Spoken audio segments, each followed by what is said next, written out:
Hi, this is Edip. It is 12 August 2017. A video of a girl praying in bikini, praying like Sunnis or Shiites in bikini. This became a controversial issue in social media. I made a Turkish video about it because years ago, about 15-20 years ago, on a very popular Turkish TV program, which was hosted by Hulki Cevizoğlu, one of the early programs that I attended after my immigration from the United States. It was watched by millions of people, very popular program. It lasted until after midnight, late night, 2-3 hours. And then at the end of that very important promoting Islamic reform, rejecting Hadith and Sunnah and all these books of fatwas of jurisprudence, very important issues. At the end, this host, perhaps he kept it deliberately to the end, he asked me a question. He said, can a person pray naked, in nude? I don't care about what people would say. I say whatever I believe. Therefore, I fall into a lot of troubles with religious people. I said, yes, of course.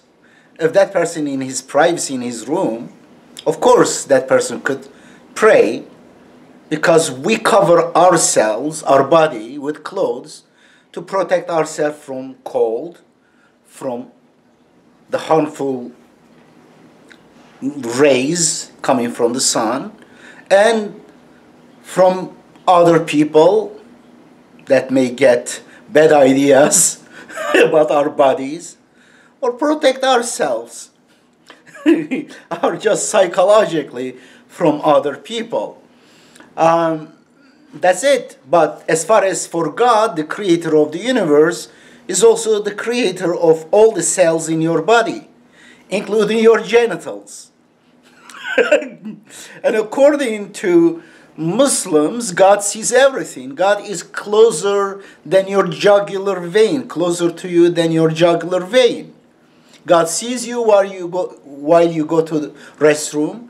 God sees you while you are making love in your bed. Correct? You cannot hide your body from the creator of the body with piece of cotton. Stupid. Well, what about respect? Well, let me show you and then continue. This became a very controversial. They got very angry.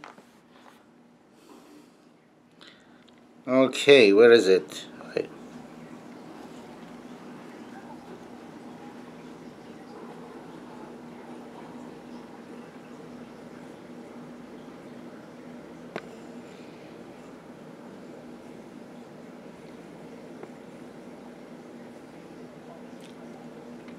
I don't understand what few people talk over there.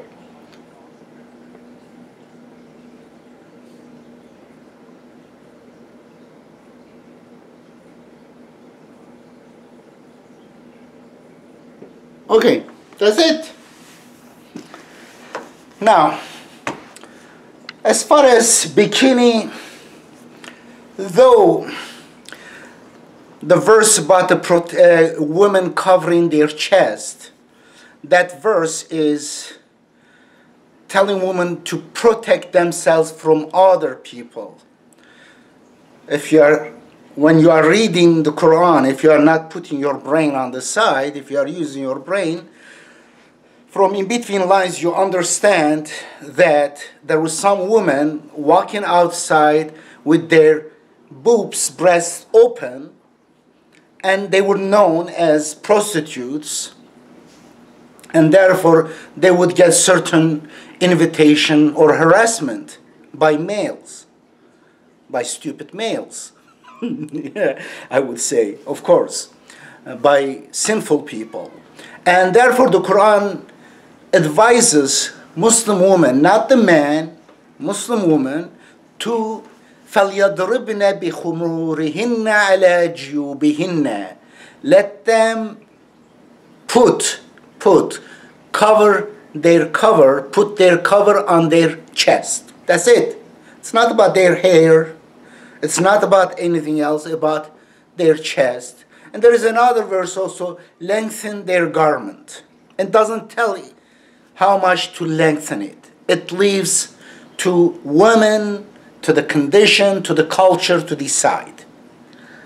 There's no covering of the face. It's absolutely against the Quran, because the Quran says, Muhammad, even if their beauty, the beauty of women is of interest for you, you are interested in their beauty, you cannot marry after this point. You cannot have marriage. He had multiple marriages with women, with orphans, widows with orphans. Polygamy is given permission in exigent circumstances. If you look at the beginning of chapter 4, you will see obviously it is about orphans, about their rights, about protecting them. And Muslims, means peacemakers, lost a lot of males in wars of aggression by polytheists, by mushriks, like ISIS, like Salafis, like Sunnis, like Shiites, like Catholics. They were mushriks, means they say God is not enough. They believed in God. They were believers. They were very religious people, but they said God is not enough. We need religious leaders, scholars, to be intercessors between us and God. And they should also make up religion for us, what is prohibited, what is not. They are partners with God. Anyway, now, therefore, it is during that time, Muslim woman was told to cover their chest to be protected. It is just for their own protection. Now, this, if I had a daughter, I wouldn't feel comfortable for her to walk in bikini among males. But if they're women, altogether women, that's fine. But ultimately, it is her choice, would be her choice. Maybe I feel uncomfortable, but it is woman's choice. It is not male's job to impose on women. The Quran doesn't tell males to dictate on women. Tell women, if you want not to be harassed by sexually maniac people, by perverts, by sinful people, be confused as a prostitute, cover your chest. It is for your own pride. Like, there are thieves outside, lock your door. It doesn't mean thieves is doing well. Sunnis, Shiites, they get from idea, oh, the male is okay. They are the best.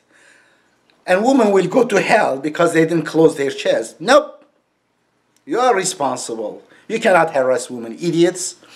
It is protection from you.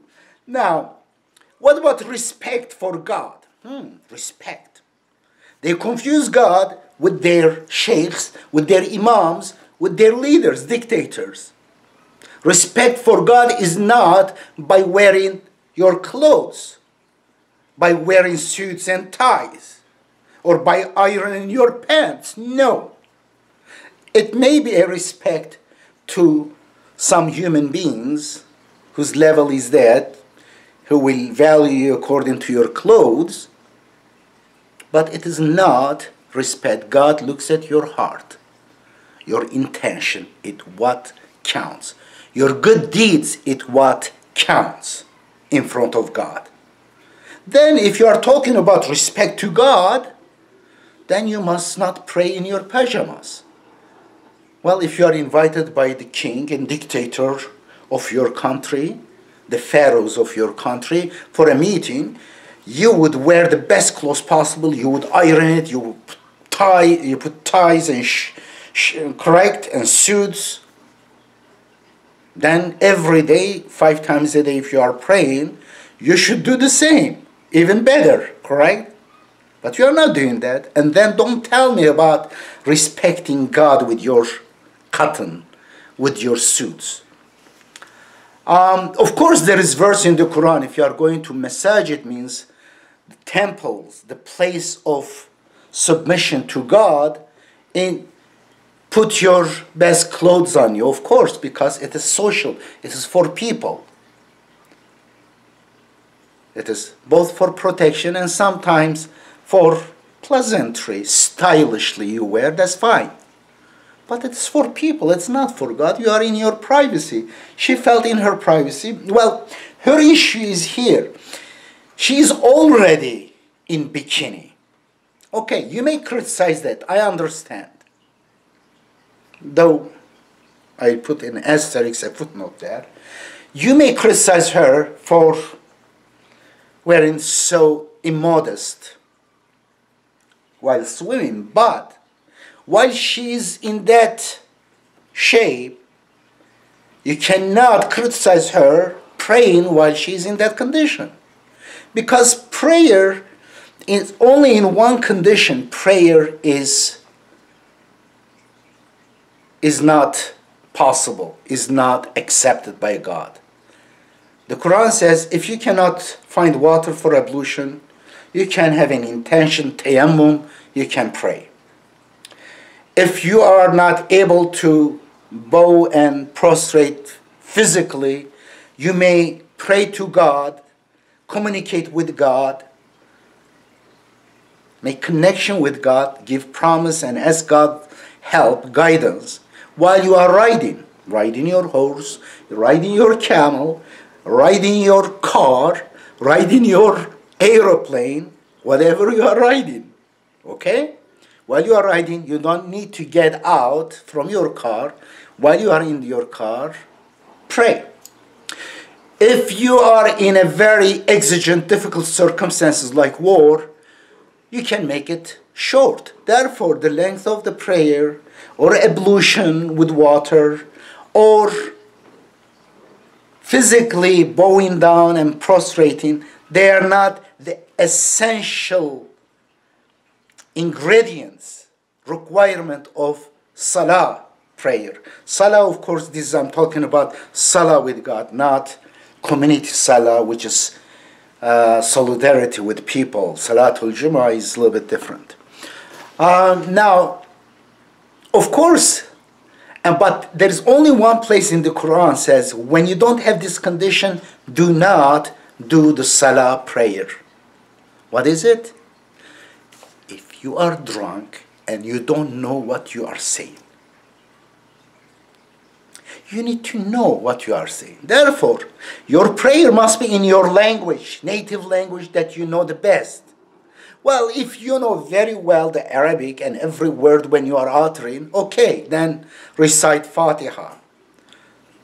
Not the chapters about war, fighting, about distribution of the wealth, not about food, not about Moses fighting with Pharaoh. Okay. Recite Fatiha, which is a good communication between a human and God. Beautiful. Pray to God in your own language. But today, majority of so-called Muslims, which they are not, they follow two different religions with different sects. Sunni religion, Shiite religion, and Sunni religion have 4 surviving sects: Hanafi, Shafi'i, Hanbali, and Maliki. And Shiite have Zaydi, Jafari, and Isna Ashar, whatever. Okay? And these are 2, in fact, different religions because they have different sources of religion. Other than the Quran, they make it up. Therefore, they are different than Islam. Islam has only one source, the Quran. And I have other videos about that. Please watch one of my videos. ISIS is Sunni religion is ISIS. It's the same as ISIS. Now, I lost my track. Okay, let's go about what you are thinking. About majority of Muslims, I was going to say Muslims, but I corrected. Muslim is peacemakers. They are not really peacemakers, unfortunately. When they get into power, when they get power in their hand, they start oppressing others under their rule. Majority of them pray without knowing the meaning of what they are saying. Therefore, according to Quran, majority of Sunni and Shiite people are praying like drunk. Their prayer is not accepted. And interestingly, those who get angry with her, they do not angry with their religious clergymen who make money out of religion. The guy is praying and get money for that. Hello? It is a big crime according to the Quran, making money from religion. And they don't get angry when their scholars and preachers attribute lies to God and Muhammad. Ibn Falan, Abu Falan said this and said that, narrated from Muhammad said this. They even made up lies, making up verses for the Quran, and then they attributed lie to a goat. They even lied about goats, animals. Goat ate it and it was taken out of the Quran because God ate it after Prophet's death. This is about supposedly the verse of stoning to death. I mentioned this over and over because this is one of the most stupid stories told in Kutub al-Sittah, 6 hadith books attributed to God through Muhammad. And they follow that and they distort the meaning of verses of the Quran to make it complying with these books. And they made up الشيخ والشيخة إذا زنيا فرجموهما البتة. Sounds like Arabic. And they said this was verse in the Quran. After Prophet Muhammad, it was written on skin. Skin. They couldn't find papers. On skin and bone. They couldn't find papers. They were so poor and nomadic. It contradicts with the other story about them. And then it was under Aisha's bed. Interesting. It contradicts with other stories. You cannot put the Quran under your belly. It is disrespect. You hang on the wall. You kiss.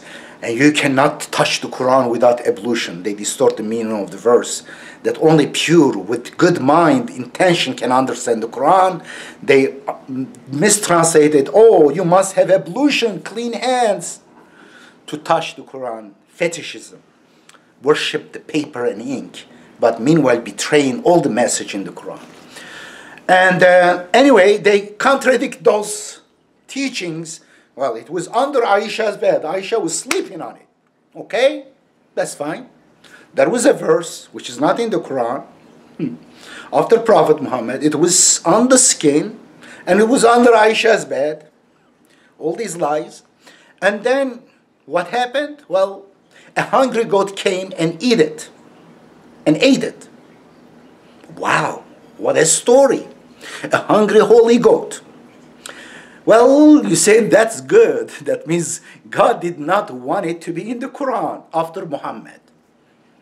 Okay, a stupid story, but it is good ending. Thank God. Nope. Don't go so fast. Though the goat ate the text of the verse, الشيخ والشيخة فرجموهما إذا زنيا فرجموهما البتة. البتة. Very strange. The meaning of sheikh wa sheikhatu also doesn't fit the usage of sheikh sheikhatu. In the Quran it is old people, but in this hadith, in the supposedly the Arabic of this, it means those who are married. And though the goat ate it, the verse, but its hukm means its rule is forever in the Quran. Therefore, you should kill people, stone them to death if they commit adultery. This is it. Anyway, they don't angry with these people who attribute lies to God, who stone people to death through this story, which is also fabricating lies about a goat, poor goat. They don't get angry with people who put women in black sacks, bury them alive, turn them to slaves and concubines. They don't angry with these people who claim that if Sharia comes, if we come into power, we'll kill people who do not pray, we'll kill people who will get drunk several times, we'll kill people who shave their hair, and similar things. They kill almost everyone. They will kill each other. Trust me. Those who want Sharia, they have no idea. They're so stupid. If their Sharia comes, even themselves, those who want Sharia so much, they will be either in jail or will be killed by others. It contradicts your laws and all about killing, cutting, chopping, imprisoning, beating, terrible satanic religion. Okay, and they get angry with this poor girl who doesn't hurt anyone while she's swimming over there in bikini. May not be nice, but it's her choice. Turn your head, don't look, that's fine. But she's praying to God. What a wonderful thing. She's not deceiving you like religious scholars. She's not making money out of that prayer like your kings and others who fool you by praying in the name of God. She's not killing anyone like Salafis, ISIS, like Taliban, like mullahs. It's your problem. What's your problem? Okay, and please check my YouTube channel. The English ones will be in parentheses E, letter E for English, letter T for Turkish. Okay? You can, I made a playlist for English ones. Check the playlist. I tried my best to put all the English one in that playlist. And hopefully I will also do more English videos. And meanwhile, I am planning, I'm not 100% sure, to run for next congressional, U.S. congressional election in most likely New Jersey. Again, 2018 election. I hope you understand my English. I know it is heavy accent, especially recently I've been talking a lot in Turkish. But if you listen to my videos few times, your ear will get used to my accent, and soon you may start talking like I do. Take care. Peace.